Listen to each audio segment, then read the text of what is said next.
A Spider-Man movie about homecoming. I smell another dance routine.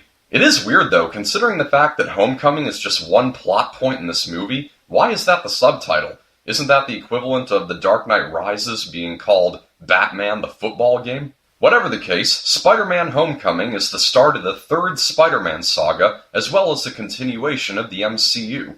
After his brief introduction in Captain America Civil War, Peter Parker is still trying to impress Tony Stark and prove himself to be a worthy addition to the Avengers. For the time being, he's working simply as your friendly neighborhood Spider-Man, thwarting bank robberies and other local crime in New York City.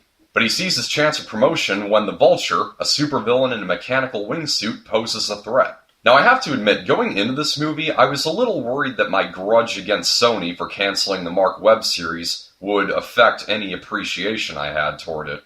Make no mistake, The Amazing Spider-Man 3 should have been made, but what helped me overlook that feeling is that this movie takes a visibly different approach to Spider-Man than the Sam Raimi and Mark Webb movies. Not just because it's part of the MCU and there are other Marvel characters featured, but also because it has the vibe of a coming-of-age high school drama. Whereas the previous films were mostly about Peter's dilemmas regarding his loved ones becoming endangered because of him, Spider-Man Homecoming deals with Peter struggling to balance his goal of working alongside the Avengers with his high school life, trying to be academically successful and allowing time for his classmates. So I enjoyed that new direction, and it distracted me from my disappointment with the Amazing Spider-Man series being cut short. That being said, there's still some comparisons I have to make. After Captain America Civil War, it seems most reviewers were quick to call Tom Holland the definitive Spider-Man. I wanted to hold off on making that proclamation myself until he got his solo film. After seeing said solo film, I'm concluding that I disagree. Not that I think Tom Holland is awful, far from it. He gives the character an enjoyably witty and determined persona, and between him, Tobey Maguire, and Andrew Garfield, he is the most age-appropriate as a high schooler. What Tom Holland lacks, though, is vulnerability, something that Tobey Maguire had way too much of, and Andrew Garfield had just enough of. This is coming from someone who isn't a comic book enthusiast, thus I don't know exactly what Spider-Man was like in the comics, but it's for this reason that I find Andrew Garfield's portrayal of the character to be the most relatable, and therefore he still got my vote as the best. One other small difference I noticed is that in the first of both the Raimi and the Webb series, Peter is like the subject of gossip in school and is constantly being harassed by Flash Thompson. So naturally, when he gains his superpowers, he's able to use them to humiliate Flash without completely revealing that he's a superhero. In this movie, he's Spider-Man from the get-go, and yet when Flash harasses him, he doesn't take advantage of his powers at all.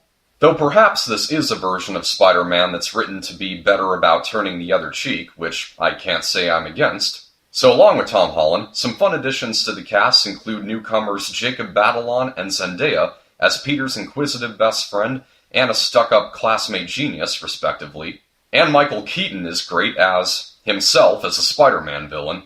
The one performance that I honestly couldn't stand was Marissa Tomei as Aunt May. She played it way too giddy and quirky. I could not buy for a moment that this was a woman whose husband was recently murdered. My only other major problem with this movie is the romantic element, or lack thereof. Peter has a crush on a schoolmate named Liz, and she has a crush on him. That's about as far as their relationship goes. They rarely ever share more than a few lines of dialogue, and never have any deep personal conversations. Back to the Mark Webb series, the chemistry between Peter and Gwen was likable on so many levels that when Gwen died in The Amazing Spider-Man 2, I was feeling every ounce of emotion that scene was dripping with. There's kind of a bittersweet scene with Peter and Liz at the end of Homecoming, but because of their lack of chemistry, I really didn't care. This is an area that could really use some improvement in the sequel. But Peter does have a story arc that I was invested in, and the result is him making some real mature decisions. The themes of responsibility that have been a crucial part of all Spider-Man movies are present here, and thanks to the new direction this movie takes, the resolution goes well beyond the usual, he has to stay away from this person because if he doesn't, they might die. The special effects are colorful and reasonably convincing, and the 3D does a great job emphasizing the scope of the action scenes, particularly in a rescue sequence where Spider-Man climbs up the side of the Washington Monument.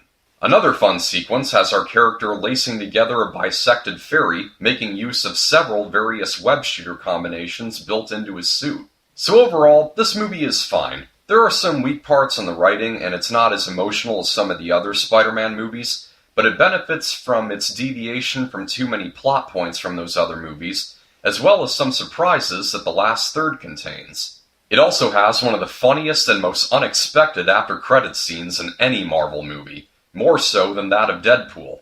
So I'm going to give Spider-Man Homecoming a 64%. That's a wrap. Thank you for watching. I hope you found this review helpful. Like if you liked, subscribe for more. This is Pop Culture. I'm Alex Pop.